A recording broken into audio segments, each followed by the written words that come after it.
तो ममता कुलकर्णी के इस्तीफा वापस लेने पर संतों की प्रतिक्रिया भी सामने आ रही है। पहले इस्तीफा देने और फिर इस्तीफा वापस लेने पर संतों में भी नाराजगी है। आवाहन अखाड़े के पीठाधीश्वर स्वामी अरुण गिरी का बयान सामने आया।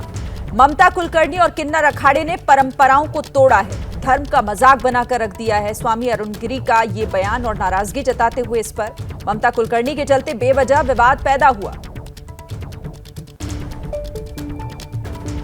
किन्नर अखाड़ा इस बार बड़ा विवादों में रहा।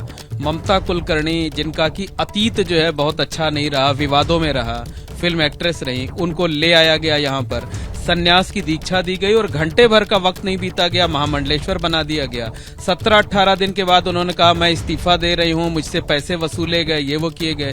फिर कल शाम को वो बयान देती है कि नहीं, मेरा इस्तीफा मंजूर नहीं हुआ, मैं फिर से महामंडलेश्वर हूँ। क्या लगता है इससे इन विवादों से सनातन धर्म की गरिमा गिरती है? चूंकि देखिए अखाड़े तेरे ही हैं, ठीक ना।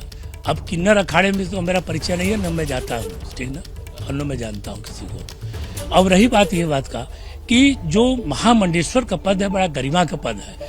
तुरंत कोई संन्यास ले, ये तो पहली बार मैंने देखा यहीं से किन्नर अखाड़े ने ऐसा आप लोगों के मीडिया के माध्यम से कि तुरंत संन्यास लिए और तुरंत ही महामंडलेश्वर हो गए। जैसे बालक पैदा हुआ और तुरंत ही उसको जो है जवान बना दिए, 24 साल का बना दीजिए, ऐसा नहीं होता है। संन्यास की एक विधि है, विधि विधान से 3 दिन आदमी कल्पवास करता है गंगा के तट पर, और 5-7 साल पहले गुरु संन्यास लेकर के गुरुओं की सेवा की जाती है।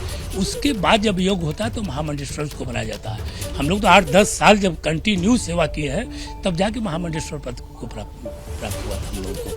और विजया उजवा हवन होता है, सब करके विधि पिंड दान करिए, वो करिए। तो ऐसा नहीं होता कि मुंडन संस्कार होते हैं, सब होते हैं, तो वहाँ तो कोई संस्कार नहीं हुआ फट दे महामंडलेश्वर। ये विधि गलत है, पद गलत नहीं है, लेकिन विधियाँ जो है उसकी नियमावली वो गलत है।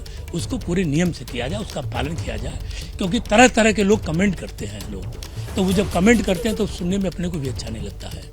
क्या लगता है कि फौरन महामंडलेश्वर बनाया गया, फिर उन्होंने 2 हफ्ते में कहा कि मैंने इस्तीफा दिया, फिर 2 दिन बीता, 3 दिन बीता, उस पे कह रहे हैं कि नहीं मैं वापस बन रही हूँ, तो ये एक मजाक नहीं होगी? अब उनको लगा होगा ना कि हमसे गलती हो गई है, तो कभी कभी मनुष्य अब गलती को जब महसूस करता है कि मुझसे गलती हो गई है तो सुधार करने का प्रयास करता है। और जब सुधार हो जाए और मनुष्य गलती को एहसास कर ले तो समझो कि पूर्ण रूप से उस कार्य को सही नियम का पालन करते हुए, उसका निर्वाह करते हुए उसको निभाएगा व्यक्ति। भविष्य में इस बात का ध्यान रखना चाहिए कि बहुत सोच समझकर पदवी दिया जाना चाहिए, पट्टाभिषेक कराया जाना चाहिए, और जिन लोगों का अभिषेक हो वो कम से कम जल्दबाजी में इस तरीके का इस्तीफा ना दें, जो है इस तरह छोड़े नहीं।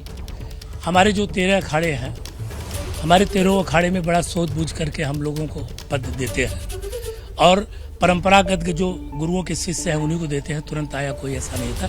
तो हम 13 अखाड़ों के मैं जानता हूं कि बड़े नियम नियमावली से 13 अखाड़े अपने पदाधिकारी महामंडलेश्वर की नियुक्ति करते हैं, नियम नियमावली से, कि कोई अंगली नहीं।